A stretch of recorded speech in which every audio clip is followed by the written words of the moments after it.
மக்கா machine ஒரு பாட்டு, அதுல பால் டப்பான்னு ஒரு பையன் அந்த பாட்டு எழுதியிருக்கான். அவன் பேரு அனீஷ்.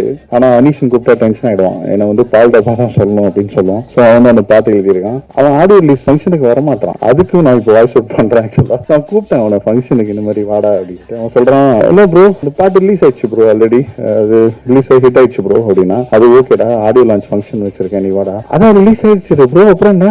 இல்ல ப்ரோ மத்த பாட்டுலாம், அப்ப மத்த லிரிக்ஸ் ரைட்டர் எல்லாம் கூப்பிடுங்க, என்னையா கூப்பிடுறீங்க அப்படின்னா. இல்லடா வாடா ஃபங்க்ஷனுக்கு வாடா, எல்லாரும் வராங்கடா. எதுக்கு வரணும் ப்ரோ? இல்ல சும்மா எல்லாரும் விஷ் பண்ண, எல்லாம் நம்பர் அனுப்பிச்சு விடுங்க ப்ரோ, நான் மெசேஜ் பண்றேன் ப்ரோ அப்புறமா ஃப்ரீயா இருக்கும்போது.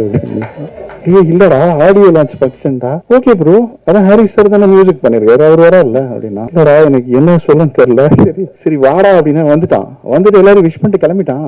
ஸ்டேஜ்ல நான் எதுக்கு ப்ரோ வரணும், எனக்கு வேற வேலை இருக்கு ப்ரோ எனக்கு அப்படின்னு போயிட்டான். ஸோ அதையும் நான் இங்க பதிவு பண்றேன். லிரிக்ஸ் ரைட்டர் எல்லாரும் வரணும் ஃபங்க்ஷனுக்கு. ஸோ அதுக்கும் வந்து நான் வாய்ஸ் ஒர்க் பண்றேன் இந்த இடத்துல.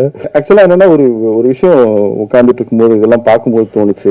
இப்போ நம்ம பிகினிங்ல இருந்து பார்த்தோம்னா, இப்போ சேது படமாகட்டும், அப்புறம் வந்து நிறைய படங்கள், பரியேறும் பெருமாள் ஆகட்டும், அட்டகத்தி படமாகட்டும், அப்புறம் சதுரங்க வேட்டை படமாகட்டும், அப்புறம் சித்திரம் பேசுதடி, இந்த மாதிரி படங்கள் எல்லாமே ரிலீஸ் ஆகும்போது ரொம்ப சின்ன படங்களா, சின்ன பட்ஜெட்ல எடுத்த அழகான படங்களா தான் ரிலீஸ் ஆச்சு. ஆனா அந்த படம் வந்ததுக்கு அப்புறம் அந்த படத்தோட கண்டென்ட் வந்து மக்களுக்கு பிடிச்சதுனால, மீடியாவுக்கும் பிடிச்சதுனால அந்த படத்தை கொண்டாடி அந்த படத்தை எங்கேயோ கொண்டு போயிட்டீங்க. சோ அது மாதிரி ஒரு படமா இந்த படம் அமையணும் அப்படின்னு நான் வேண்டிக்கிறேன். ஏன்னா வந்து அந்த படம் பண்ண டைரக்டர்ஸ் எல்லாருமே இன்னைக்கு மிகப்பெரிய டைரக்டர்ஸா இருந்திருக்காங்க.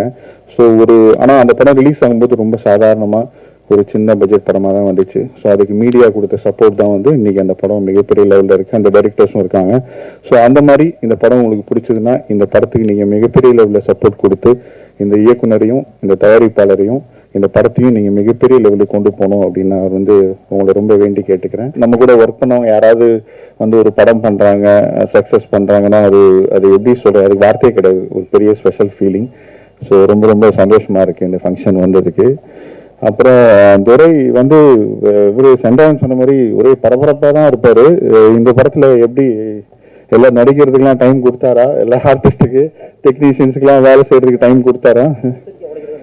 அதான் ஃபுல்லா ஒரே பரபரப்பாகவே இருப்பாரு. எப்படி சார் ஜெயிம் சார், என்ன சார் ஓகே தானே சார் எல்லாம்? ஓகே. ஸோ ரொம்ப சந்தோஷம். அப்புறம் வந்து மெயினாக என்ன சொல்லணும்னு தோணுச்சுன்னா, நல்லா இருந்துச்சு இந்த சாங், ரொம்ப பிடிச்சிருந்தது எனக்கு. ஸ்னேகன் சார் எழுதியிருக்காரு. அதே மாதிரி இந்த இது டீசரும் அதுவும் நல்லா இருந்துச்சு. அப்புறம் லிரிக்ஸ் ரைட்டர் கார்த்திக் சார், நீங்கள் நிறைய நல்ல நல்ல பாட்டு எழுதிட்டு இருக்கீங்க, தொடர்ந்து எழுதுவீங்க.